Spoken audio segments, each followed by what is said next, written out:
Hello friends, स्वागत है आप सभी का अपने YouTube channel qualify with HSS classes में। इसके पहले हम लोग पेट नोटिफिकेशन एवं स्ट्रेटजी पर डिस्कशन कर चुके हैं, जिसमें पहला टॉपिक था सिंधु घाटी की सभ्यता। तो आज सिंधु घाटी सभ्यता से संबंधित सारे इंपॉर्टेंट साइट्स और उन साइट से रिलेटेड सारे इंपॉर्टेंट क्वेश्चंस पे डिस्कशन किया जाएगा, जहां से आपके एग्जाम में आने की मैक्सिमम संभावना रहेगी। अगर आप लेक्चर में अंत तक बने हुए हैं तो इसकी गारंटी है कि सिंधु घाटी सभ्यता से आने वाले अधिकतम क्वेश्चंस यहां से कवर हो जाएंगे। आपको अन्य किसी लेक्चर या प्रैक्टिस सेट की आवश्यकता बिल्कुल नहीं पड़ेगी, जो आपके पेट के साथ साथ आरओ, एआरओ, एसएससी और सभी वनडे एग्जाम्स के लिए इंपॉर्टेंट है। एक्चुअली इधर कुछ बिजी शेड्यूल होने की वजह से मैं लेक्चर्स नहीं ले आ पाया, परंतु अब लेक्चर्स कंटिन्यूसली आएंगे। तो प्लीज़ जिन लोगों ने हमारे चैनल को सब्सक्राइब नहीं किया, सब्सक्राइब कर लीजिए, लाइक, शेयर और कमेंट भी करिए। अगर आपको किसी टॉपिक पर लेक्चर पहले चाहिए तो प्लीज़ आप उस टॉपिक को कमेंट में मेंशन कर सकते हैं। आपको उस पर बहुत ही बेहतरीन लेक्चर मिलेगा, जो आपके एग्जाम पॉइंट ऑफ व्यू से बहुत ही ज़्यादा इंपॉर्टेंट होगा। तो आइए बिना समय खराब किए अपने लेक्चर को स्टार्ट करते हैं। आपको लेक्चर के साथ साथ प्रैक्टिस सेट भी मिलेगा, जो आपके एग्जाम के लिए बहुत ही इंपॉर्टेंट होगा। तो बात की जाए सिंधु घाटी सभ्यता की, तो सिंधु घाटी सभ्यता को पहले मैप के माध्यम से समझ लेते हैं कि ये कहाँ से कहाँ तक फैला हुआ है, जिसके बारे में हमें स्टडी करना है। मैं मैप ड्रॉ कर रहा हूँ, आप इसे देखें। ये हो गया आपका गुजरात वाला पोर्शन। गुजरात के ऊपर जब आगे बढ़ते हैं तो क्या पड़ता है? राजस्थान। और फिर राजस्थान से आगे बढ़ते हैं तो पड़ता है पंजाब। पंजाब के ऊपर आपका पड़ जाएगा JNK, और JNK के ऊपर पड़ जाता है लद्दाख वाला पोर्शन। और फिर लद्दाख से फिर इधर आगे बढ़ते हैं तो आपका SP वाला पोर्शन पड़ जाता है। SP के नीचे फिर आगे आते हैं तो ये फिर आपका UP, और फिर ये सिक्किम तक मैंने आपको ड्रॉ कर दिया है। अब सिंधु नदी कहाँ से स्टार्ट होती है अगर देखा जाए तो तिब्बत प्लेट्यू में कैलाश मानसरोवर है, मानसरोवर लेक है, और कैलाश आपका माउंट रेंज है। वहाँ से निकलता है, बोखारचू ग्लेशियर से सिंधु नदी निकलती है, और ये निकलते हुए जम्मू एंड कश्मीर, पहले लद्दाख फिर जम्मू एंड कश्मीर से होते हुए पाकिस्तान, अफगानिस्तान से होते हुए फिर जाके अरब सागर में गिर जाती है। तो इस सिंधु नदी के आसपास जो सभ्यता थी, जो पहाड़ियाँ थी, जो घाटियाँ थी, उसी के नाम पे इसका पड़ गया सिंधु घाटी सभ्यता। और इसी को इंडस रिवर भी कहते हैं, सिंधु नदी को ही इंडस रिवर कहते हैं। अब ये सिंधु घाटी सभ्यता ये कहाँ से कहाँ तक फैला हुआ, ये क्वेश्चंस में आता है। अगर बात करें सिंधु घाटी सभ्यता उत्तर में, तो उत्तर में पड़ता है जम्मू एंड कश्मीर। जम्मू एंड कश्मीर में एक डिस्ट्रिक्ट है मांडा, वहाँ पे है। उत्तर में कहाँ पे है? मांडा डिस्ट्रिक्ट पड़ता है जम्मू एंड कश्मीर में। वहाँ से फिर अगर दक्षिण की बात करें तो दक्षिण में ये महाराष्ट्र में पड़ता है दायमाबाद, वहाँ तक है। महाराष्ट्र में गुजरात के नीचे क्या पड़ता है? गुजरात के नीचे पड़ता है महाराष्ट्र, और उस महाराष्ट्र में दैमाबाद तक है। ये दैमाबाद, ये MH से दिखा रहा हूँ महाराष्ट्र को, M.H। और फिर पूरब की बात की जाए तो पूरब में मेरठ पड़ता है। ये UP वेस्ट का डिस्ट्रिक्ट है मेरठ, जिसे हम पहले आलमगीरपुर के नाम से जानते थे। किस नाम से जानते थे? आलमगीरपुर। आलमगीरपुर, मैं आलमगीर लिख रहा हूँ, पूरा आप समझ जाइएगा। तो मेरठ को पहले आलमगीरपुर के नाम से जानते थे। तो पूरब में मेरठ से यह पश्चिम में कहाँ तक फैला हुआ है? तो पश्चिम में फैला हुआ है ये अफगानिस्तान बलूचिस्तान बॉर्डर पे एक नदी बहती है, दास्त रिवर या दास्क रिवर, वहाँ तक ये फैला हुआ है। और वहाँ पे सुतकांगीडोर एक साइट है, वहाँ तक ये फैला हुआ है। तो क्वेश्चन आता है कि कहाँ से कहाँ तक फैला हुआ, तो ये उत्तर में मांडा से, दक्षिण में दैमाबाद, और पूरब में मेरठ से, फिर ये पश्चिम में बलूचिस्तान या अफगानिस्तान बॉर्डर तक फैला हुआ है ये। और अगर किलोमीटर रेंज की बात की जाए तो मांडा से दैमाबाद है ये 1400 किलोमीटर, और मेरठ से या फिर आलमगीरपुर से अफगानिस्तान तक ये कितना है? 1600 किलोमीटर तक ये इसका रेंज है, अगर किलोमीटर में कोई क्वेश्चन आ जाए तो। अब मांडा जो है, मांडा कौन सी नदी के पास है? तो चिनाब रिवर के पास है। किसके पास है? चिनाब रिवर। और आलमगीरपुर या मेरठ ये कौन सी नदी के तट पे है? तो ये हिंडन रिवर है। क्वेश्चन में भी पूछ लेता है कि आलमगीरपुर या मेरठ के पास में कौन सी नदी है? तो हिंडन रिवर। दैमाबाद के पास कौन सी नदी है? तो गोदावरी। और जो पश्चिम में आपकी साइट है सुतकांगेडोर, ये कौन सी नदी पे है? तो दास्क रिवर पे है। तो ये आपका प्रसार हो गया सिंधु घाटी सभ्यता का। अब इसी के साथ में कुछ इंपॉर्टेंट साइट्स जिनको हमें पढ़ना है, मैप में यहीं पर एक बार मैं लोकेट कर दे रहा हूँ, जिससे जब मैं पढ़ाऊँगा तो आपको समझने में ईजी हो जाएगा। देखिए, सिंधु घाटी की अधिकतम जो साइट्स हैं वो आपके इंडस रिवर और उसकी सहायक नदियों पर मिल जाएंगे। कहाँ मिलेंगे आपको? इंडस रिवर और उसकी सहायक नदियों पे। जैसे पहली साइड जो थी वो रावी नदी पे थी, ये पाकिस्तान वाले साइड में पंजाब में पड़ता है, रावी नदी पे, जिसे हम कहते हैं हड़प्पा। ये 1921 में इसका उत्खनन हुआ था, हड़प्पा। ये पहली साइट कहाँ पड़ती है आपकी? रावी नदी पे। देखिए मैं इसको रेड कलर से दिखाया हूँ। और दूसरी साइड थी आपकी मोहनजोदाड़ो, ये भी पाकिस्तान साइड में पड़ती है, सिंध नदी पे पड़ती है, ये पाकिस्तान साइड में सिंध नदी पे पड़ती है, ये मोहनजोदाड़ो सेकेंड साइट है मोहनजोदाड़ो। ये सिंध प्रांत में पड़ता है और सिंध नदी पे पड़ता है। मोहन लिखा है, जोदाड़ो आप समझ जाइएगा। ये आपको पाकिस्तान वाले साइड में, देखिए मैं लोकेट कर दिया हूँ। यहीं पास में ही सिंध नदी पे एक और साइड पड़ती है और सिंध प्रांत में ही पड़ती है, सिंध नदी के पास में चनहुदड़ो, चनहुदड़ो ये भी आपके पाकिस्तान की तरफ ही पड़ता है। और सुतकांगेडोर ये आपका बलूचिस्तान में पड़ता है। एक पोर्ट है जिसे हम क्या बुलाते थे उस समय, डॉक यार्ड, क्या बुलाते थे, डॉक यार्ड। ये आपके दास्क रिवर पे है। तो ये सारे के सारे पाकिस्तान की तरफ हैं। अगर इंडिया की तरफ बात की जाए कौन कौन सा है, तो एक तो मैं दिखाई चुका हूँ आपको, JNK में पड़ता है मांडा। ये कौन से रिवर पे है, चेनाब पे है। कौन सी, चिनाब पे, यहाँ पे JNK में, देखिए मैं रेड कलर कर रहा हूँ, चिनाब, ये आपका मांडा वाला है। और उसके बाद और नीचे आएंगे तो आपका पंजाब में पड़ जाएगा रोपड़, पंजाब में पड़ जाएगा सतलज नदी में पड़ जाता है एक रोपड़। कौन सा है, रोपड़। सारी इंपॉर्टेंट साइड बता रहा हूँ। रोपड़ पड़ता है आपके सतलज रिवर पे पंजाब में, जो पंजाब किधर है वो इंडिया की साइड है। और रोपड़ के नीचे और बढ़ेंगे तो राजस्थान, राजस्थान में एक साइड पड़ता है कालीबंगा। कौन सा साइड पड़ता है, कालीबंगा। क्वेश्चन में आता है कौन सी नदी पे है, तो घग्घर नदी पे, कालीबंगा घग्घर नदी पे है, घग्घर नदी पे। और फिर नीचे आते हैं तो मैप को थोड़ा सा मैं नीचे ड्रॉ कर देता हूँ। ये मैप को अगर नीचे ड्रॉ किया जाए तो फिर यहाँ पे आपका पड़ जाता है राजस्थान के नीचे गुजरात। और गुजरात में दो साइट इंपॉर्टेंट साइट्स हैं, साइट बहुत सारे इंपॉर्टेंट बता रहा हूँ मैं। एक लोथल पड़ता है जो कि आपका भोगवा नदी पे है। कौन सी नदी पे है, भोगवा नदी पे। और एक आपका साइट पड़ता है धौलावीरा, धौलावीरा। और ये धौलावीरा कहाँ पे पड़ता है, तो ये रन ऑफ कच्छ में पड़ता है। धौलावीरा कहाँ पड़ेगा, रन ऑफ कच्छ में। और कौन सी नदी पे है ये, तो ये भी घग्घर नदी पे है, घग्घर नदी पे। तो धौलावीरा घग्घर पे और लोथल भोगवा नदी पे। कहाँ पे, भोगवा रिवर, भोगवा नदी। कहीं पे भगवा लिखा होता है, कहीं पे भोगवा लिखा होता है। और अगर बात किया जाए पंजाब के पास में पड़ता है हरियाणा, और हरियाणा में आपकी साइड पड़ती है राखीगढ़ी और बनावली। ये हरियाणा पड़ता है पंजाब के पास में ही, और यहाँ पड़ता है राखीगढ़ी और बनावली। राखीगढ़ी बहुत बड़ी साइट है।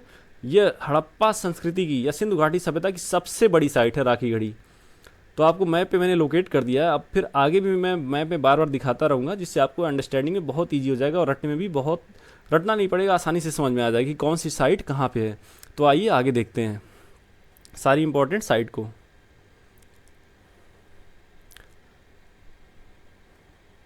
देखिए विस्तार की बात किया जाए सिंधु घाटी सभ्यता की, सिंधु घाटी सभ्यता का विस्तार। जैसे सिंधु घाटी सभ्यता से इंपॉर्टेंट क्वेश्चन क्या क्या आते हैं, एक बार मैं फिर से आपको माइंड करा दे रहा हूँ।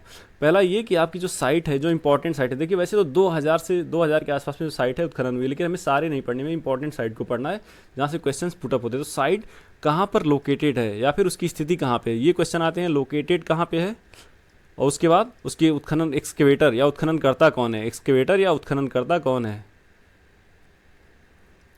और जब वो लोकेटेड तो कौन से रिवर पे लोकेटेड है, ये इंपॉर्टेंट क्वेश्चन बनता है। और उसमें क्या क्या मिला हमें, फाइंडिंग क्या क्या हुई, क्या क्या मिला उत्खनन में, ये सारे क्वेश्चंस आते हैं। तो आइए उन्हीं सारे इंपॉर्टेंट पॉइंट्स को कवर करते हैं। तो विस्तार की बात मैंने आपको समझा दिया। ये कश्मीर के मांडा, जम्मू कश्मीर के मांडा जो चिनाब रिवर पे है, और दक्षिण में दैमाबाद जो कि नासिक के पास में गोदावरी नदी निकलती है, मतलब महाराष्ट्र में। पूरब में मेरठ, जिसको पहले आलमगीरपुर के नाम से जानते थे, जो कि हिंडन रिवर पे है। और पश्चिम में अफगानिस्तान बलूचिस्तान के बॉर्डर पे दास्क रिवर है, वहाँ पर सुतकांगेडोर एक साइट है, वहाँ तक फैला हुआ है। बात किया सिंधु घाटी सभ्यता कब से कब तक का है, इसका टाइम पीरियड क्या है, तो 2500 ईसा पूर्व से 1750 ईसा पूर्व तक माना जाता है सिंधु घाटी सभ्यता। और सिंधु घाटी सभ्यता को विश्व की पहली शहरी सभ्यता थी, विश्व की पहली शहरी सभ्यता थी। अब पहले साइट की बात करते हैं हम। तो पहली साइट है हड़प्पा। और हड़प्पा कहाँ पे है, तो रावी नदी के किनारे बसा हुआ है। जैसे रावी नदी के किनारे बसा हुआ, अगर बात किया जाए, एक बार फिर से मैं मैप में आपको ड्रॉ करके थोड़ा सा अंडरस्टैंडिंग अच्छा कर देता हूँ। ये गुजरात हो गया, गुजरात के ऊपर आगे बढ़ेंगे तो राजस्थान वाला पोर्शन, फिर उसके ऊपर बढ़ेंगे तो यहाँ पे पंजाब वाला पोर्शन, पंजाब के ऊपर JNK, और JNK के ऊपर लद्दाख, फिर इधर में आगे आएंगे तो हिमाचल वाला पोर्शन हो जाएगा, फिर ऐसे आगे बढ़ जाएगा। ये जो इंडस रिवर है, इंडस रिवर की 5 ट्रिब्यूटरी नदियाँ हैं, जिसमें से एक ट्रिब्यूटरी नदी है रावी नदी। एक नदी कौन सी है, रावी नदी। तो इस रावी नदी पर आपका हड़प्पा है, जो कि सबसे पहली साइट थी सिंधु घाटी सभ्यता की पहली साइट थी हड़प्पा, जो कि रावी नदी पे है और पंजाब में, और पंजाब किधर में, पाकिस्तान की तरफ वाला। आपको मैप से अब दिमाग में फिट हो जाएगा। अब इस उत्खनन में किसने कराया था इसको, दयाराम साहनी ने कराया था। कब कराया था, 1921 में कराया था। क्या क्या प्राप्त हुआ यहाँ पे, अन्न भंडार, दफन किए हुए ताबूत RH-37 कब्रिस्तान। अब क्वेश्चन आते हैं कि RH-37 कब्रिस्तान किससे रिलेटेड है, तो आपका आंसर होगा हड़प्पा। इसके अलावा एक और चीज़ है, सिंधु घाटी सभ्यता के अन्य भी बहुत सारे नाम थे, जिसमें से एक नाम था हड़प्पा। कभी कभी एग्जाम में पूछ देता है सिंधु घाटी सभ्यता को अन्य और किस नाम से जानते हैं, तो आपका आंसर होगा हड़प्पा। आपका आंसर होगा हड़प्पा। सिंधु घाटी सभ्यता को और किस नाम से जानते हैं, तो आंसर होगा हड़प्पा। और जो ताबूत मिले थे, उस ताबूत पे आपको इंसान के कंकाल मिले थे। ताबूत में जो था इंसान का स्केलेटन पड़ा हुआ था। आइए नेक्स्ट साइट देखते हैं। नेक्स्ट साइट है मोहनजोदाड़ो। मोहनजोदड़ो इसकी खुदाई 1922 में हुई थी और किसने करवाई थी, राखलदास बनर्जी ने। राखलदास बनर्जी में ये कहाँ पे, पाकिस्तान के सिंध प्रांत में, सिंध नदी के तट पर है। एक बार फिर से देख लीजिए मैप में, ये मैप मैंने बनाया हुआ है। ये हड़प्पा और ये फिर सिंध नदी है। सिंध नदी सिंध प्रांत में यहीं पर आपका मोहनजोदड़ो है। कहाँ पे, यहाँ पे मोहनजोदड़ो। मोहन लिख रहा हूँ, जोदड़ो समझ जाइएगा। तो ये सिंध प्रांत कहाँ पड़ता है, पाकिस्तान की तरफ पड़ता है और सिंध नदी के तट पर पड़ता है। 1922 में इसकी एक्सकवेशन या उत्खनन हुआ था और राखलदास बनर्जी ने करवाया था। इंपॉर्टेंट क्वेश्चंस यहाँ से जो उठते हैं वो बताता हूँ मैं। यहाँ पूछता है सबसे बड़ा स्नानागार कौन से खुदाई में, कौन से उत्खनन में मिला, तो मोहनजोदड़ो में मिला। सबसे बड़ा स्नानागार यहीं पे मिला था। और यहाँ पे कांसे की नृत्य करने वाली लड़की मिली थी, जिसे ब्रॉन्ज डांसिंग गर्ल भी कहते हैं। मतलब एक स्टैचू था छोटा सा, वो कांसे का बना हुआ था। आपके प्रीवियस ईयर पेट में क्वेश्चन आया था कि कांसे की नृत्य करने वाली लड़की को जो मिला था उसको कैसे बनाया था, किस मेथड से बनाया था, तो उसे कास्टिंग मेथड से बनाया गया था। कास्टिंग मेथड से बनाया गया था।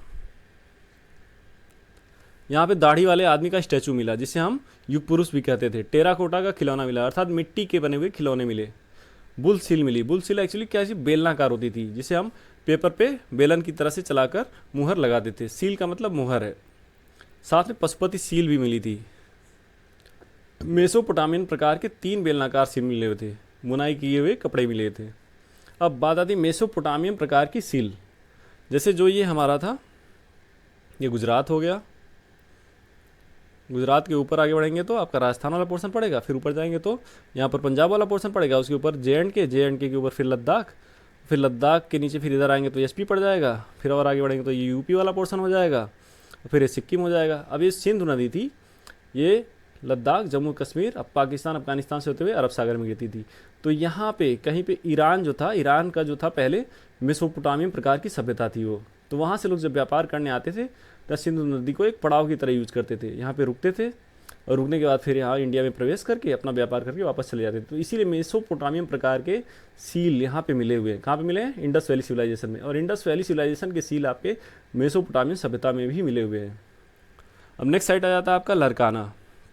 लरकाना पंजाब, जिला पंजाब, पाकिस्तान की तरफ है। और ये भी 1922 में ही हुआ था इसका उत्खनन। और इसके भी उत्खनन करता है यानी कि एक्सकेवेटर राखलदास बनर्जी जी ही थे। यहाँ से कुछ खास नहीं मिला था, बस इतना ही जान लीजिए कि लरकाना उत्खनन करता राखलदास बनर्जी। लरकाना पंजाब जिला में पड़ता है, पाकिस्तान की तरफ, सिंध नदी के तट पर है। नेक्स्ट साइड आती है चन्हूदड़ो। चन्हूदड़ो चन्हूदड़ो भी सिंध प्रांत में है और ये सिंध पाकिस्तान में पड़ता है, सिंधु नदी के तट पर पड़ता है। यहीं पे मोहनजोदाड़ो था आपका, और मोहनजोदड़ो के पास में था आपका चन्हूदड़ो वाला साइड, सिंध प्रांत में, जो कि पाकिस्तान की तरफ है। इसका एक्सकेवेशन कब हुआ था, तो 1934 में हुआ था। किसने कराया था, तो गोपाल मजूमदार जी ने कराया था। यहाँ पे क्या क्या मिला, यहाँ से मनके बनाने के कारखाने मिले। मनके का मतलब ये होता है ना, जो मोती की माला पहनते हैं, उस मोती की माला में मोती में छेद करने का कारखाना बना हुआ था। कहाँ पे बना हुआ था, तो ये चन्हूदड़ो में मिला था। यहाँ से लिपस्टिक मिला, लकड़ी के और हाथी दांत के कंघे मिले, ब्लैक लाइनर मिला, फैशन का सामान मिला। जैसे कंघे वहाँ पे 2 प्रकार के मिले, एक लकड़ी के और एक हाथी दांत के।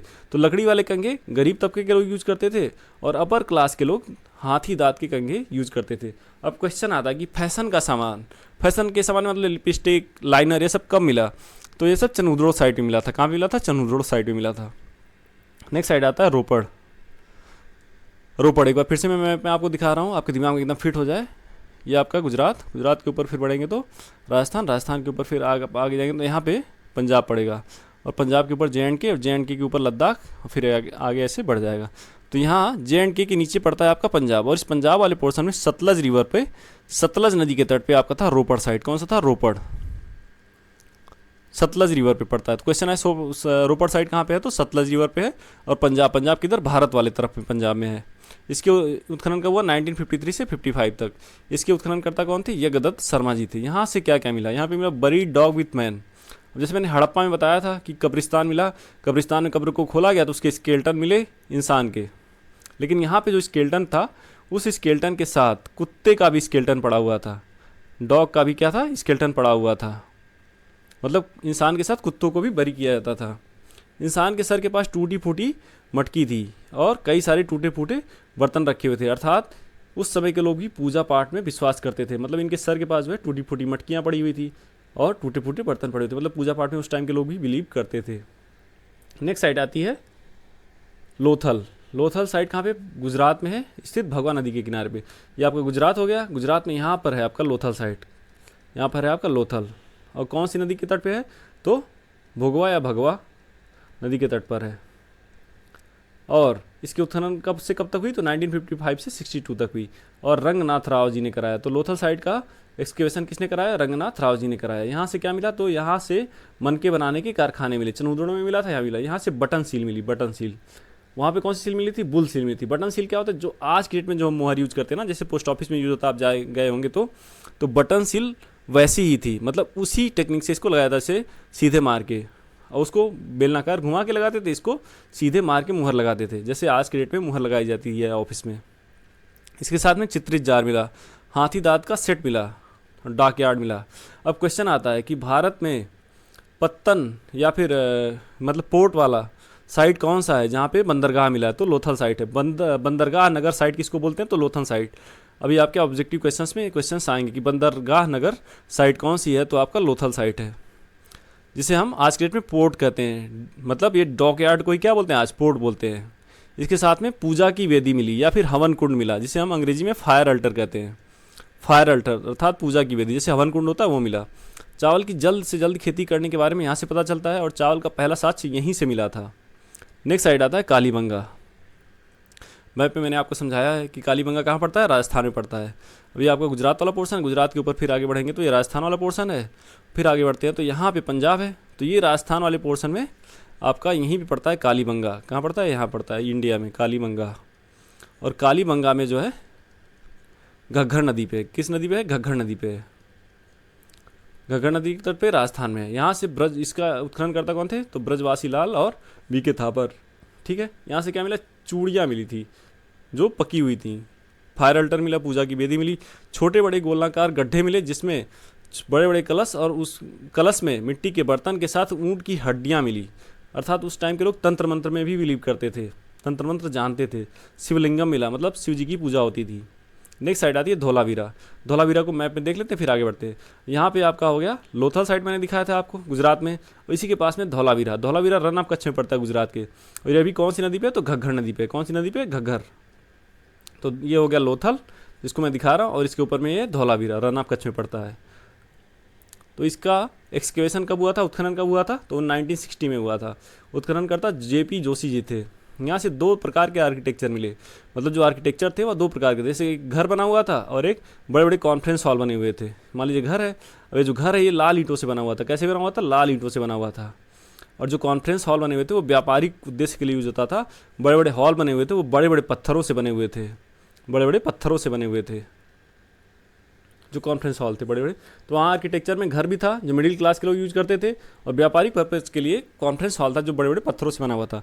धौलावीरा में बैलगाड़ी चलाता हुआ नग्न इंसान का खिलौना मिला। अब क्वेश्चन आता है कि धौलावीरा किस लिए प्रसिद्ध है, तो धौलावीरा जल संचयन और जलाशयों की संख्या के लिए प्रसिद्ध है। धौलावीरा किसके लिए प्रसिद्ध है, तो जल संचयन और जलाशयों की संख्या के लिए प्रसिद्ध है। नेक्स्ट आता है बनावली। बनावली कहाँ पड़ता है, एक बार देख लीजिए आप मैप में। ये आपका गुजरात वाला पोर्शन हो गया। ऊपर बढ़ेंगे तो राजस्थान वाला पोर्शन, फिर यहाँ पे कहीं पंजाब है, पंजाब के ऊपर जे.एंड.के के ऊपर लद्दाख है, लद्दाख के नीचे फिर इधर में HP वाला पोर्शन, फिर आगे बढ़ जाता है। देखिए यहाँ पे है पंजाब, ये पंजाब वाला पोर्शन है, और इसके नीचे राजस्थान है, और यहीं पे आपका हरियाणा है। और इस हरियाणा में पड़ता है आपके फतेहाबाद में पड़ता है आपका बनावली साइड। बनावली कौन सी नदी पे पूछे अगर तो रंगोई नदी पे बनावली साइड पड़ती है। यहाँ पे फतेहाबाद हरियाणा में, ये फतेहाबाद हरियाणा पड़ता है। और इसका एक्सकेवेशन 1975 से 83-84 तक उत्खनन करता थे डॉक्टर RS बिस्ट। यहाँ से क्या क्या मिला, टेराकोटा का हल मिला और जौ मिला। नेक्स्ट आता है राखीगढ़ी साइट। राखीगढ़ी साइट भी हरियाणा में ही है, और ये हड़प्पा सभ्यता, सिंधु घाटी सभ्यता की सबसे बड़ी साइट है। इसके पहले मोहनजोदड़ो थी, लेकिन मोहनजोदड़ो के बाद अब कौन सी साइट सबसे बड़ी है, तो मोहनजोदड़ो के बाद नहीं, मोहनजोदड़ो से भी बड़ी साइट है, मोहनजोदड़ो से बड़ी साइट है आपकी राखीगढ़ी साइट, राखीगढ़ी साइट। ये हिसार में पड़ता है, हरियाणा में हिसार है, हिसार में पड़ता है, और इसका एक्सकवेशन आज भी हो रहा है और यहाँ पे गांव के गांव मिलते चले जा रही है। सबसे बड़ी साइट हो गई है सिंधु घाटी सभ्यता की। इसकी स्थिति हिसार हरियाणा में है। इसका एक्सकवेशन कब स्टार्ट हुआ? तो 1997 में हुआ। कब? 19। और इसके उत्खननकर्ता कौन थे? अमरेंद्र नाथ जी थे। सिंधु घाटी सभ्यता की सबसे बड़ी साइट है जिसकी खुदाई आज भी जारी है। यहाँ से क्या मिला? टेराकोटा के पहिए मिले, खिलौने मिले, छोटे बड़े आकार की मूर्तियाँ मिली। नेक्स्ट आता है आलमगीरपुर। आलमगीरपुर यानी मेरठ, हिंडन, जो मैंने आपको पहले ही बताया था कि हमारा हड़प्पा सभ्यता कहाँ से कहाँ फैला हुआ है। तो मैंने बताया था कि पूरब में मेरठ यानी कि आलमगीरपुर।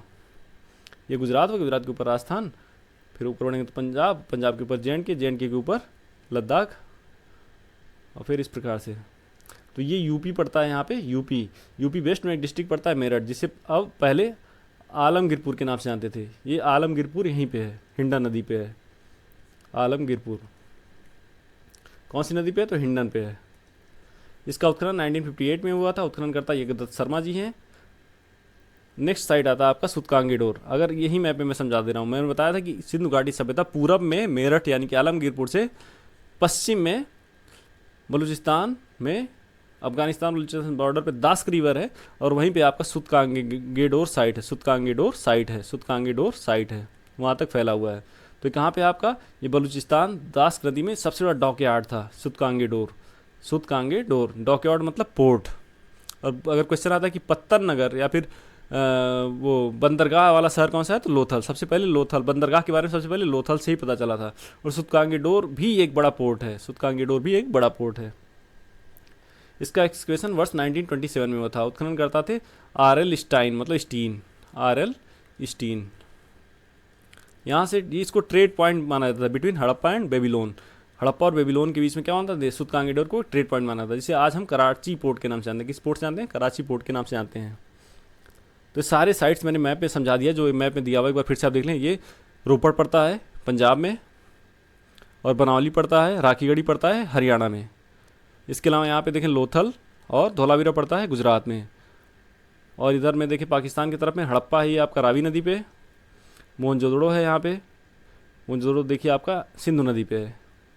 और इसी के पास में पड़ता है चनूदड़ो साइट, वो भी सिंधु नदी पे है, चनूदड़ो साइट। ये आपका सुतकांगी डोर यहाँ पे देखिए सबसे पास में, अरब सागर के पास में है। और ये अफगानिस्तान बलूचिस्तान बॉर्डर में एक दास्क रिवर है, उसके उस पर पड़ता है। तो ये सारे साइट्स जो इंपॉर्टेंट साइट है उसको मैप के माध्यम से समझ लिए, लेकिन इससे संबंधित कुछ इंपॉर्टेंट फैक्ट्स हैं जिनको जानना बहुत ज़रूरी है। और फैक्ट्स नहीं, एकदम क्वेश्चंस हैं, वहाँ से क्वेश्चंस आपके एग्जाम में आते हैं। तो सबसे पहला एक इंपॉर्टेंट फैक्ट है, मोस्ट पॉपुलेटेड साइट, सबसे ज़्यादा जो बिजी साइट है वो कौन सा है? तो महाराष्ट्र में जो दैमाबाद है वो सबसे पॉपुलेटेड है। और मोस्ट मॉडर्न साइट, अगर सबसे मॉडर्न साइट की बात की जाए तो कौन सी है? तो मोहनजोदड़ो है। यहाँ पे सबसे बड़ा क्या मिला था? एक तो स्नानागार मिला था, और दूसरा क्या मिला था आपको? सबसे बड़ा अन्न का भंडार भी यहीं पे मिला था। क्वेश्चन पूछता है सबसे बड़ा अन्न का भंडार कहाँ पे मिला? तो सबसे बड़ा अन्न का भंडार कहाँ मिला था आपको? मोहनजोदड़ो में मिला था। और सबसे बड़ा स्नानागार कहाँ मिला था? तो भी आपको मोहनजोदड़ो में मिला था। नेक्स्ट है बिगेस्ट साइट, सबसे बड़ी साइट मैंने बताया था राखीगढ़ी साइट है, जिसका उत्खनन आज भी है। यह हिसार हरियाणा में है। और इंडस वैली सिविलाइजेशन के लोग किन किन धातुओं के बारे में जानते थे और किसके बारे में नहीं जानते? तो ये गोल्ड, सिल्वर, कॉपर, ब्रॉन्ज जानते थे, बट इनको लोहे के बारे में नहीं पता था, आयरन के बारे में। तो क्वेश्चन पूछता है कि कौन से धातु के बारे में इनको ज्ञान नहीं था? तो लोहे के बारे में ज्ञान नहीं था। इंडस वैली सिविलाइजेशन का जो ट्रेड रिलेशन था, मैंने बताया था आपको किसके साथ था? तो मेसोपोटामिया के लोगों के साथ था। मेसोपोटामिया के साथ इनका व्यापारिक संबंध था। और सिंधु घाटी सभ्यता में कौन सी सत्ता चलती थी? तो मातृसत्तात्मक थी। उसमें जो समाज में सत्ता की व्यवस्था थी वो मातृसत्तात्मक थी। और सिंधु घाटी सभ्यता 4 वर्गों में बटा हुआ था। एक था विद्वान वर्ग, योद्धा वर्ग, व्यापारी वर्ग, शिल्प वर्ग एवं श्रमिक वर्ग। अब यहीं से क्वेश्चन आता है कि सिंधु घाटी सभ्यता के लोगों को माप तौल की जानकारी थी कि नहीं थी? तो व्यापारी थे तो डेफिनेटली उनको माप तौल की जानकारी थी। तो सिंधु घाटी सभ्यता के लोगों को माप तौल की जानकारी भरपूर थी। और सिंधु घाटी के लोग शाकाहारी और मांसाहारी दोनों थे।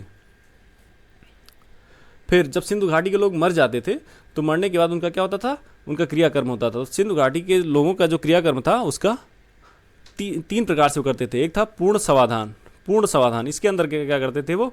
कि वो पूरे बॉडी को दफना देते थे। और एक होता था आंशिक समाधान। इसमें पहले बॉडी को जंगल में फेंक देते थे, जिससे पक्षी उसको मांस को खा देते थे। जो अस्थियां बच जाती थी उसको फिर वो क्या करते थे? दफना देते थे।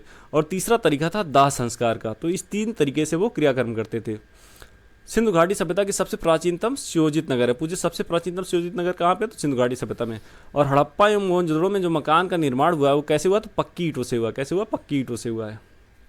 सिंधु घाटी सभ्यता के जितने मकान बनते थे उनके दरवाजे कभी भी मेन रोड पे नहीं खुलता था, तो कहाँ खुलता था, पीछे खुलता था, गलियों में खुलता था। लेकिन जो एक लोथल साइट है ना, लोथल साइट, वो उसमें क्या होता था, मुख्य द्वार जो है सड़क की तरफ खुलता था। इसीलिए ये लोथल साइट इंपॉर्टेंट हो जाता है। क्वेश्चन पूछता है कि कौन सी साइड में घर का दरवाज़ा सड़क की तरफ खुलता था, तो लोथल साइड में खुलता था। और मोहनजोदड़ो सभ्यता में सबसे चौड़ी सड़क पाई गई। कितनी पाई गई, 10 मीटर तक चौड़ी सड़क पाई गई। और यहाँ की नालियाँ ढकी हुई थी मोहनजोदड़ो, इसलिए मॉडर्न साइट माना जाता है। सबसे ज़्यादा मॉडर्न साइट कौन सा माना जाता है, तो मोहनजोदड़ो। सिंधु घाटी सभ्यता को हड़प्पा सिंधु सभ्यता एवं कांस्ययुगीन सभ्यता भी कहा जाता है। क्वेश्चन आया था कि कहाँ से की लड़की मिली थी, डांसिंग गर्ल मिली थी, तो कहाँ मिली थी, मोहनजोदड़ो में मिली थी। और ये कैसे बनी हुई थी, कास्टिंग से बनी हुई थी। इसीलिए सिंधु घाटी सभ्यता को कांस्ययुगीन सभ्यता भी कहा जाता है। कांस्ययुगीन सभ्यता भी कहा जाता है। और सिंधु सभ्यता की भाव लिपि, जो उनकी लिपि थी वो भाव चित्रात्मक थी, मतलब वो राइटिंग में नहीं होता था, वो एक्सप्रेशन को अपने चित्र के माध्यम से दिखाते थे, जो दाएं से बाएं लिखी जाती थी, जिसे पढ़ा नहीं जा सकता था। सिंधु घाटी के लोग कपास का उत्पादन विश्व में पहली बार किया। अब क्वेश्चन आता है कि सिंधु घाटी सभ्यता के लोग कपास का उत्पादन विश्व में पहली बार किए, तो क्वेश्चन पूछता है कि कपास का उत्पादन विश्व में सबसे पहले किसने किया, तो वो सिंधु घाटी के लोगों ने किया था। इसीलिए यूनानी उन्हें क्या बुलाते थे, सिंडोन बुलाते थे। क्या बुलाते, सिंडोन। सिंधु घाटी सभ्यता में लोग को किस चीज़ का ज्ञान था, कृषि भी जानते थे, पशुपालन भी जानते थे, लेकिन उनका मुख्य जो व्यवसाय था वो क्या था, व्यापार था। जानकारी उनको दोनों थी, कृषि पशुपालन और व्यापार सबकी थी, लेकिन वो व्यापार पे ही ज़्यादा फोकस करते थे। हड़प्पा सभ्यता में मिट्टी के बर्तनों का रंग क्या होता था, लाल होता था। ये क्वेश्चन आया हुआ है। हड़प्पा सभ्यता के मोहरों पर बहुत सारे जानवरों के चित्र थे, परंतु शेर के नहीं थे। अब एग्जाम में पूछता है कि निम्नलिखित में से किसका चित्र नहीं पाया गया, तो उसमें शेर अगर है तो शेर टिक करिए, अगर शेर नहीं है तो घोड़ा टिक करिए, और घोड़ा नहीं है तो गाय टिक करिए। ये तीनों क्वेश्चन एग्जाम में आए हुए हैं। कई बार शेर होता है तो शेर टिक कर दीजिए, बट अगर शेर नहीं है वहाँ पे घोड़ा ऑप्शन में तो घोड़ा टिक करिए, और अगर घोड़ा नहीं मिलता है तो गाय पे टिक करिए। और हड़प्पा सभ्यता में जो 2 प्रकार की मोहरें मिली थी, एक बटन सील थी, सील मतलब मोहर, और एक कौन सा था, तो बुल सील थी। तो इनको बनाने के लिए कौन सा मटेरियल यूज किया गया था, तो सेल खड़ी का यूज किया गया था। ये आपके कुछ इंपॉर्टेंट फैक्ट्स हो गए जहाँ से क्वेश्चन डेफिनेटली आएंगे। अब आती सिंधु घाटी सभ्यता संबंधित है, तो ये संबंधित है आद्य ऐतिहासिक युग से। एक्चुअली इतिहास को बांटेंगे हम 3 पार्ट में। हिस्ट्री को कैसे बांटते हैं, 3 पार्ट में। एक होता है प्रागैतिहासिक, और एक होता है आद्य ऐतिहासिक, और फिर एक होता है आपका ऐतिहासिक। तो जो हम लोग पढ़ते हैं एंशिएंट हिस्ट्री, एंशिएंट ए से लिख रहा हूँ मैं, फिर पढ़ते हैं मिडिवल हिस्ट्री, एम से लिख रहा हूँ, और फिर पढ़ते हैं मॉडर्न हिस्ट्री, उसे भी एम से लिख रहा हूँ। तो ये एंशिएंट, मिडिवल और मॉडर्न, ये तीनों आपके आते हैं ऐतिहासिक कॉल में। और जो आद्य ऐतिहासिक है, आद्य ऐतिहासिक में आता है हड़प्पा, इसी को हम कांस्ययुगीन सभ्यता कहते हैं। और जो प्राग ऐतिहासिक में आता है, तो प्राग ऐतिहासिक में 2 था, एक पाषाण था और एक ताम्र था। पाषाण काल था, पाषाण काल फिर 3 भागों में डिवाइडेड है, उसको छोड़ देते हैं अभी। और एक था ताम्र काल, क्योंकि आपके पेट में एक क्वेश्चन आया हुआ था कि तांबे का प्रयोग सर्वप्रथम कहाँ किया गया, तो उसमें ताम्र युग में किया गया था, जो कि आपके प्राग ऐतिहासिक में आता है। इसको आप, इसीलिए मैंने इसको इतना बताया। तो सिंधु घाटी की सभ्यता किससे संबंधित है, तो आद्य ऐतिहासिक युग से संबंधित है। नेक्स्ट क्वेश्चन, सिंधु सभ्यता की जानकारी का प्रमुख स्रोत क्या है, तो पुरातात्विक खुदाई, लोगों ने खुदाई की तो सभ्यता निकलती चली गई। और हड़प्पा सभ्यता की खोज किस वर्ष में हुई थी, तो 1921 में आता है। अब क्वेश्चन आता है कि सिंधु घाटी सभ्यता को और किस नाम से जानते, तो हमने बताया आप हड़प्पा पे टिक कर देंगे, ऑप्शन में हड़प्पा रहेगा। सिंधु घाटी सभ्यता को आर्यों से पूर्व रखे जाने का महत्वपूर्ण कारक है मृदभांड। किस कारण से, तो मृदभांड। सिंधु घाटी सभ्यता के निवासियों का सभ्यता के जानने का मूल स्रोत करते। तो किसी की सभ्यता को जानने के लिए कैसे जानेंगे भाई, उसके बर्तन मिले उसके आधार पे जानेंगे कैसे उनका बर्तन था, उनके जेवर के आधार पे, उनके हथियार के आधार पे, उनके औजार के आधार पे, इन्हीं सब चीज़ों को देख के जानेंगे ना कि उनका सभ्यता कैसा था। तो ऑप्शन बी राइट है। हड़प्पा सभ्यता किस युग की है, तो कांस्य युग की है, कांस्य युग की है। हड़प्पा सभ्यता का उत्खनन करने वाले पुरातत्वविद जो इसके महत्व को नहीं समझ पाए, मतलब कि आपके दयाराम साहनी से पहले अलेक्जेंडर कनिंघम जी थे, इन्होंने एक्सकेवेशन किया, कुछ जानकारी भी मिली, लेकिन वो इसके इंपॉर्टेंस को नहीं समझे। तो अलेक्जेंडर कनिंघम जी हैं। सिंधु घाटी सभ्यता निम्नलिखित में से किस सभ्यता की समकालीन नहीं थी, तो ग्रीक की सभ्यता। और किसके समकालीन थी, तो मिस्र की, मेसोपोटामिया की और चीन की, क्योंकि मैंने पहले बताया था कि इनका व्यापारिक संबंध किसके साथ था, तो मेसोपोटामिया की सभ्यता के साथ था। तो ग्रीक की सभ्यता इनके समकालीन नहीं है। सिंधु घाटी सभ्यता के लिए मेसोपोटामियाई रिकॉर्डों में किस शब्द का प्रयोग किया गया था, तो इसका आंसर है मेलुहा। निम्नलिखित में से कौन हड़प्पा और मोहनजोदाड़ो के उत्खनन से संबंधित नहीं है? हड़प्पा और मोहनजोदाड़ो के उत्खनन से संबंधित नहीं थे, तो आर डी बनर्जी हैं, राखलदास बनर्जी जी हैं, के एन दीक्षित हैं, एम एस वत्स हैं, वी ए स्मिथ नहीं है। V A Smith is not related to Harappa and Mohenjodaro excavation. V A Smith नहीं है, ऑप्शन डी इज राइट।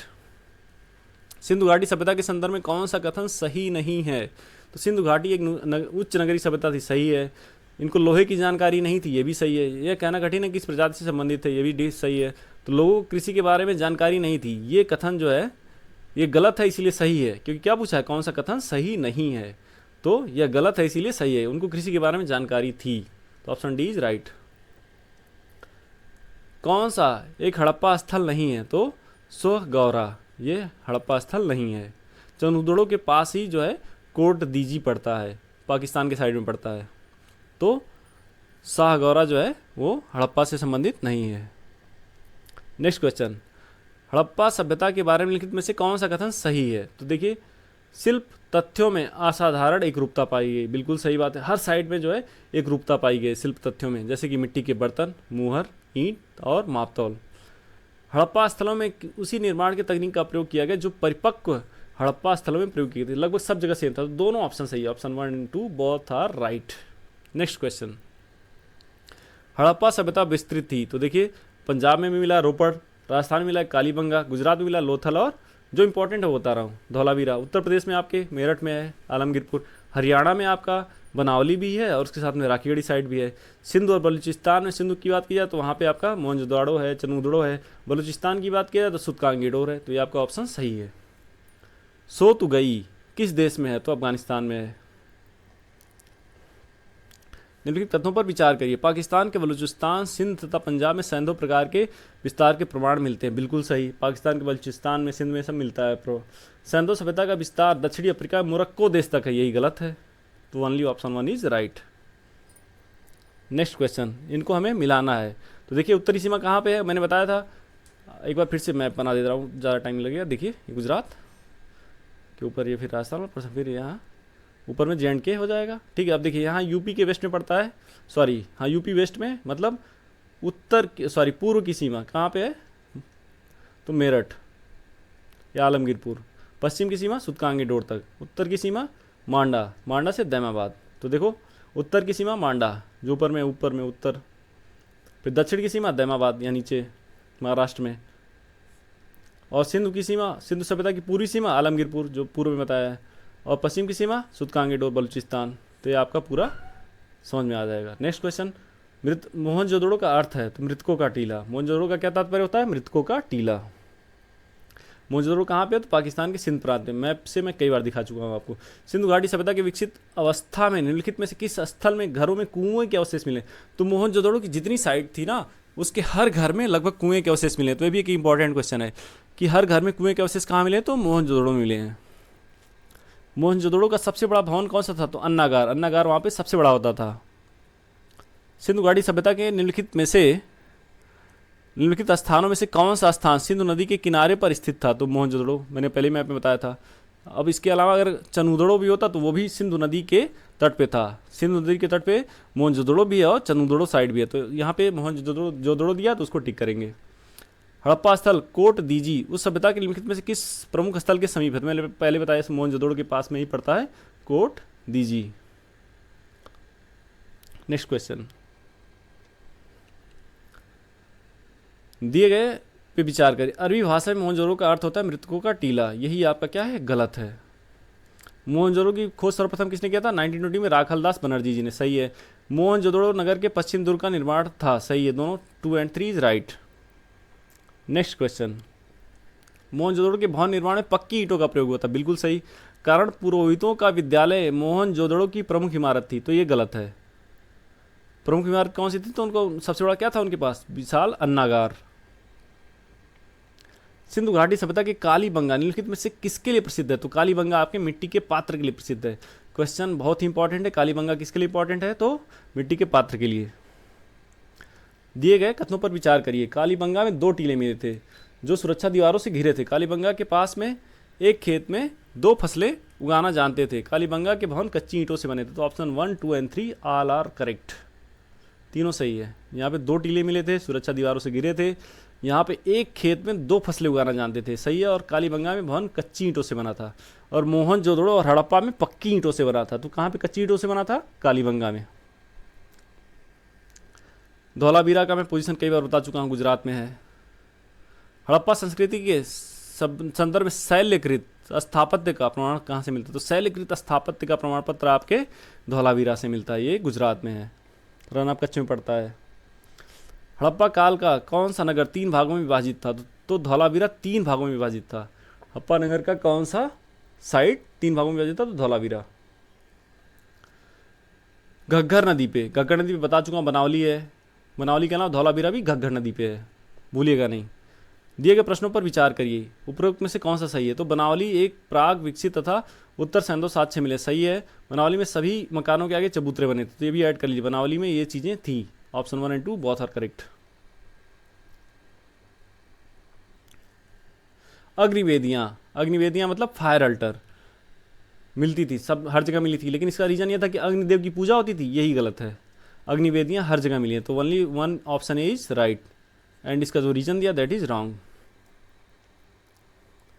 अब देखो, इसमें कालीबंगा भी हड़प्पा साइट है, रोपड़ भी हड़प्पा साइट है और लोथल भी हड़प्पा साइट है। कौन सा नहीं है? तो पाटलिपुत्र नहीं है, तो ऑप्शन सी इज राइट। पूछा है कि निम्नलिखित में से कौन सा स्थल सिंधु घाटी की सभ्यता से संबंधित नहीं है? तो पाटलिपुत्र संबंधित नहीं है और बाकी तीनों हड़प्पा सभ्यता से संबंधित हैं। रोपड़ से संस्कृत के 6 चरण मिले हैं, बिल्कुल सही है। और इसका आधुनिक नाम रूपनगर था। तो दोनों सही है, लेकिन एक दूसरे का करेक्ट एक्सप्लेनेशन नहीं है। दोनों स्टेटमेंट सही है। हड़प्पा के काल का तांबे का रथ कब मिला था? तो कहाँ से मिला था? तो दायमाबाद से मिला था। हड़प्पा के काल का तांबे का रथ कहाँ से मिला? दायमाबाद से मिला। लेकिन इसका मतलब नहीं कि इसे हम ताम्र युग बोलेंगे, इसे हम कांस्य युग ही बोलेंगे। ताम्र आपका इसके पहले है, हड़प्पा कांस्य युग ही है, लेकिन यहाँ से दायमाबाद से तांबे का रथ मिला था। अब ये हड़प्पा संस्कृति के स्थल एवं उनकी स्थितियाँ मतलब लोकेशन, इसमें निम्नलिखित युग्मों में से कौन सा सही सुमेलित नहीं है? मतलब कौन सा युग्म सही नहीं है? तो देखो, आलमगीरपुर में बताया था, उत्तर प्रदेश से पूर्व में पड़ता है, मतलब ये पूर्वी साइड है, लेकिन उत्तर प्रदेश पश्चिम में पड़ता है। बनावली हरियाणा से संबंधित है, दामाबाद महाराष्ट्र से। लेकिन राखीगढ़ी कहाँ पे है? Rakhigarhi is also in Haryana, ये भी हरियाणा में है। ये राजस्थान लिखा है, यही गलत है। ये क्या यहाँ पे है? हरियाणा, ये राजस्थान में नहीं है और ये सबसे बड़ी साइट है। तो ऑप्शन डी इज राइट, ये सही सुमेलित नहीं है, करेक्ट युग्म नहीं है। हड़प्पा सभ्यता के निम्नलिखित स्थलों में कौन सा महाराष्ट्र में अवस्थित है? तो पहले ही बता दिया मैंने, दायमाबाद है। कहाँ पे है? महाराष्ट्र में। ये लोथल किस नदी के किनारे है? तो लोथल मैंने बताया था भोगवा नदी पे है। ये कहाँ पड़ता है? गुजरात में। कहाँ से हड़प्पा में फारस की मुद्रा प्राप्त हुई? लोथल मैंने बताया ना, ये लोथल जो गुजरात में है, ये पत्तन नगर बंदरगाह या फिर बंदरगाह वाला शहर बोलते हैं इसको, यहाँ पे था ये। तो यहाँ पे क्या मेसोपोटामियन सभ्यता के लोग यहाँ से यहाँ व्यापार करने आते थे, तो यही यहाँ पे फारसी मुद्रा छोड़ के गए थे, तो इसलिए फारसी मुद्रा कहाँ से मिली? लोथल से मिली थी। निम्नलिखित में से कौन सा सिंधु घाटी सभ्यता का एक बंदरगाह शहर माना जाता है? मैं पहले बता चुका हूँ कि लोथल को बंदरगाह शहर बोलते हैं। ये लोथल भोगवा नदी पर गुजरात में स्थित है, इसे क्या बोलते हैं? बंदरगाह शहर। निम्नलिखित में से कौन सा लोथल से प्राप्त नहीं हुआ? तो लोथल से क्या नहीं प्राप्त हुआ था हमें? तो एक तो अलंकृत ईंटों का प्रयोग, यहाँ पे कौन सा? अलंकृत ईंटों का प्रयोग नहीं था, और अन्नागार प्राप्त नहीं हुआ था यहाँ से। सुरकोटड़ा की खोज किसने की थी? तो सुरकोटड़ा की खोज किसने की थी? जेपी जोशी जी ने की थी। सुरकोटड़ा की खोज किसने की थी? जेपी जोशी ने। और किसी स्थल के एक कब्रिस्तान से कलश समाधान का साक्ष्य कहाँ से मिला था? तो सुरकोटड़ा। कहाँ से मिला? सुरकोटड़ा से मिला था। सुमेलित करना है, हड़प्पा को किसने ढूंढा? तो हड़प्पा को पहले किसने? दयाराम साहनी जी ने ढूंढा था। मोहनजोदड़ो को किसने ढूंढा? तो राखलदास बनर्जी जी ने ढूंढा। और चनुदड़ो को किसने ढूंढा? तो गोपाल मजुमदार जी ने ढूंढा। और ये थल नहीं है, लोथल है एक्चुअली। लोथल को किसने ढूंढा? तो रंगनाथ राव जी ने ढूंढा। तो ऑप्शन ए इज राइट, मतलब वो उत्खनन करता है उनके। इनको सुमेलित करना है, मांडा कहाँ पड़ेगा? मांडा पहले बता चुका हूँ, जम्मू एंड कश्मीर सबसे उत्तर में पड़ता है। हड़प्पा सभ्यता की उत्तर वाली सबसे साइट है। दामाबाद दक्षिण वाली साइट महाराष्ट्र में पड़ती है। कालीबंगा राजस्थान में पड़ता है। राखीगढ़ी सबसे बड़ी साइट है, हरियाणा में पड़ती है। इनको सुमेलित करना है, किसको किसने ढूंढा। तो हड़प्पा कई बार बता चुका हूँ मैं, किसने, दयाराम साहनी। हड़प्पा दयाराम साहनी। और उसके अलावा बाकी देखें ऑप्शंस, तो हस्तिनापुर ढूंढा बीबी लाल जी ने। तक्षशिला इसको ढूंढा जॉन मार्शल ने। Kausambi M G Majumdar. Next सुमेलित करना है, पहले बोला था R37 जहाँ भी आ जाए किससे संबंधित हो, तो हड़प्पा से संबंधित है। लोथल से क्या मिला था हमें, गोदी के लिए प्रसिद्ध है। लोथल गोदी के लिए प्रसिद्ध है। और कालीबंगा किसके लिए, तो कालीबंगा प्रसिद्ध है आपका जुता हुआ खेत के लिए। कालीबंगा जुता हुआ खेत। और मोहनजोदड़ो नर्तकों की मूर्ति मिली थी वहाँ से। कौन सा निम्नलिखित सिंधु सभ्यता में से संबंधित कौन से केंद्र उत्तर प्रदेश में स्थित है, तो पहले बता आलमगीरपुर कहाँ पे है, यूपी में है। और उसके अलावा हुलास भी यूपी में है।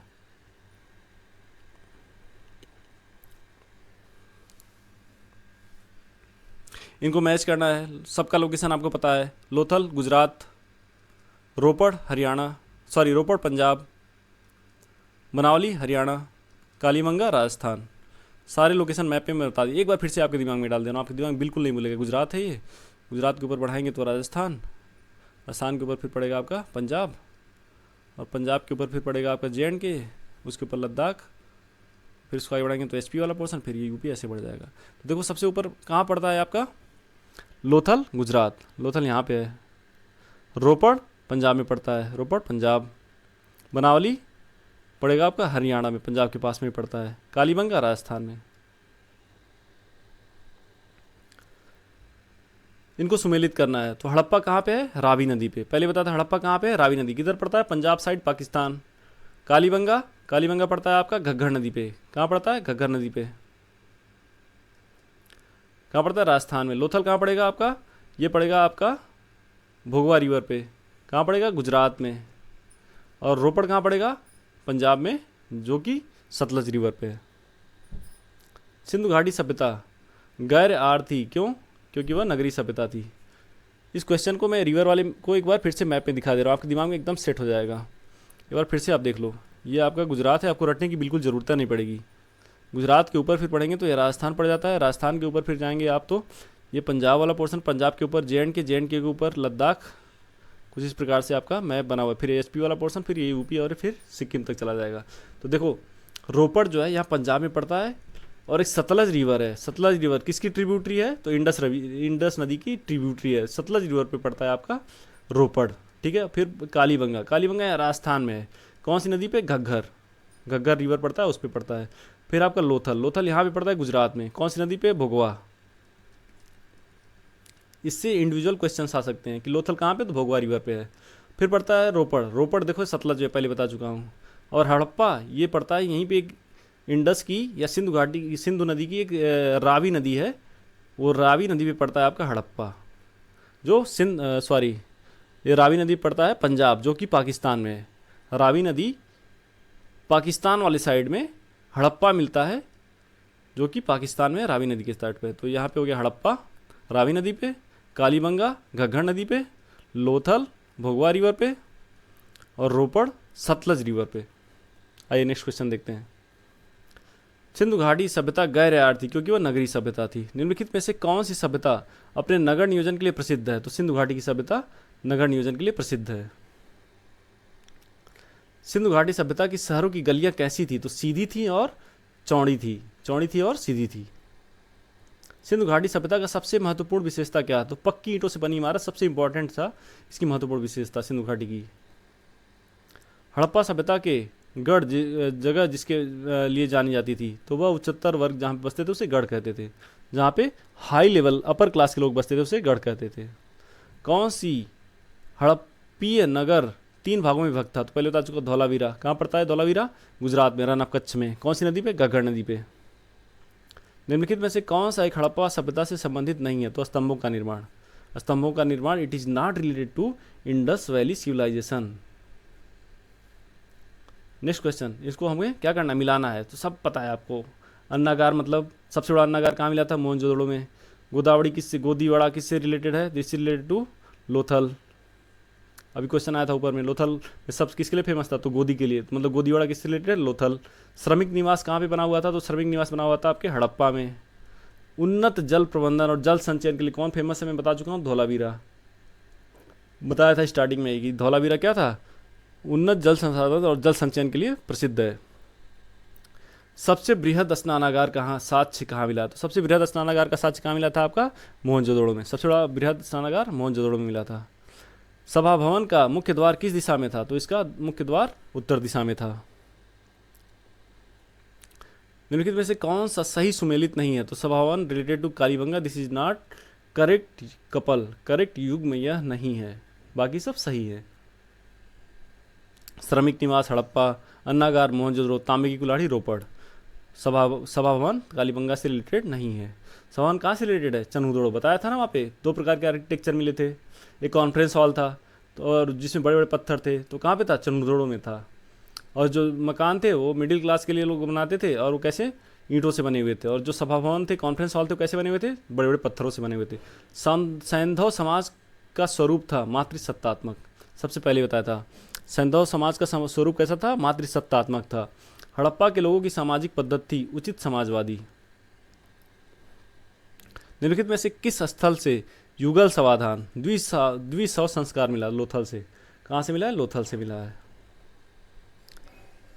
किस पशु के अवशेष सिंधु घाटी सभ्यता में प्राप्त नहीं, जो मोहर थे, मैंने बताया था, जो सील प्रयोग हुए थे उन पे कई सारे जानवरों के इंस्क्रिप्शन थे, मतलब खुदे हुए बने हुए थे, खुदाई कर करके। तो इस शेर का उसमें अवशेष नहीं मिला था। अगर शेर नहीं है ऑप्शन में और घोड़ा है तो घोड़ा टिक कर देंगे, और अगर घोड़ा भी नहीं है ऑप्शन में, गाय है तो गाय टिक कर देंगे। लेकिन सबसे महत्वपूर्ण जो है, किसका अवशेष प्राप्त नहीं हुआ, अगर शेर ऑप्शन में दिख रहा है तो आपको सिर्फ और सिर्फ शेर को टिक करना है। किस पशु के अवशेष सिंधु घाटी सभ्यता में प्राप्त नहीं हुए, तो शेर। निम्नलिखित तथ्यों पर विचार करिए। सिंधु घाटी सभ्यता 4 वर्गों में विभाजित था, सही है। जादूगर विद्वान वर्ग में आते थे, ये भी सही है। सिंधु घाटी सभ्यता में दास प्रथा का प्रचलन था, ये भी सही। तीनों सही है, 1 2 3 आर करेक्ट। निम्नलिखित में से कौन सा युग में सही सुमेलित नहीं है, व्यापारी वर्ग, चर्मकार, ये सही रिलेशन नहीं है, करेक्ट सुमेलित नहीं है। बाकी विद्वान वैद्य हैं, योद्धा वर्ग युद्ध करने वाले, श्रमिक वर्ग कृषक हैं, ये सही है। लेकिन व्यापारिक वर्ग चर्मकार, this is not a correct couple, correct युग में यह नहीं है। निम्नलिखित सिंधु घाटी सभ्यता के लोगों का मुख्य व्यवसाय क्या था, तो व्यापार। मैं पहले बता चुका हूँ, इनको पशुपालन भी आता था, कृषि भी आता था, लेकिन इनका मुख्य व्यवसाय क्या था, व्यापार था। निम्नलिखित में से कौन सा एक हड़प्पा का बंदरगाह नगर है, लोथल। भारत में चांदी की उपलब्धता के प्राचीनतम सच कहाँ से मिलते हैं, तो हड़प्पा संस्कृति से मिलते हैं। हड़प्पा वासी किस वस्तु में उत्पादन में सर्वप्रथम थे, पहले बता चुका हूँ, कपास, इसीलिए यूनानी ने सिंडोन बुलाते थे। हड़प्पा कालीन स्थल के लोगों को किस धातु का ज्ञान प्राप्त नहीं था, पहले बताया था, आयरन के बारे में इनको नॉलेज नहीं था, लोहा के बारे में नहीं जानते थे। सिंधु घाटी सभ्यता की खुदाई में मिले अवशेषों में तत्कालीन व्यापारिक और आर्थिक विकास के द्योतक निम्न में से कौन है, तो मुद्राएं। निम्न दिए गए कथनों पर विचार करिए। सिंधु निवासियों का व्यापार संतुलित था, सही है। और व्यापारिक जलीय मार्ग से होता था, ये भी सही है। थलीय मार्ग अज्ञात थे, यही गलत है। तो ऑप्शन 1 और 2 दोनों सही है। निम्नलिखित में से किस निर्माणी शिल्पकला स्थल से चूना पत्थर और चर्ड फलक ब्लेड के ढेर उत्पन्न किए जाते थे और सिंध में विभिन्न हड़प्पा बस्तियों में भेजे जाते थे, तो आंसर इसका सही है, सुक्कुर और रोहड़ी पहाड़ियाँ। सिंधु घाटी के लोग किसकी पूजा करते थे, तो पशुपति की। मैंने बताया था उनके मुहर में जो बुल सील मिला था, तो उसमें पशुपति सील भी मिला था। एक बुल सील के साथ क्या मिला था, पशुपति सील, इसलिए पशुपति भगवान की भी वो पूजा करते थे। देवी माता की पूजा किससे संबंधित है, तो सिंधु घाटी की सभ्यता से, क्योंकि सिंधु घाटी सभ्यता कैसी थी, मातृसत्तात्मक थी।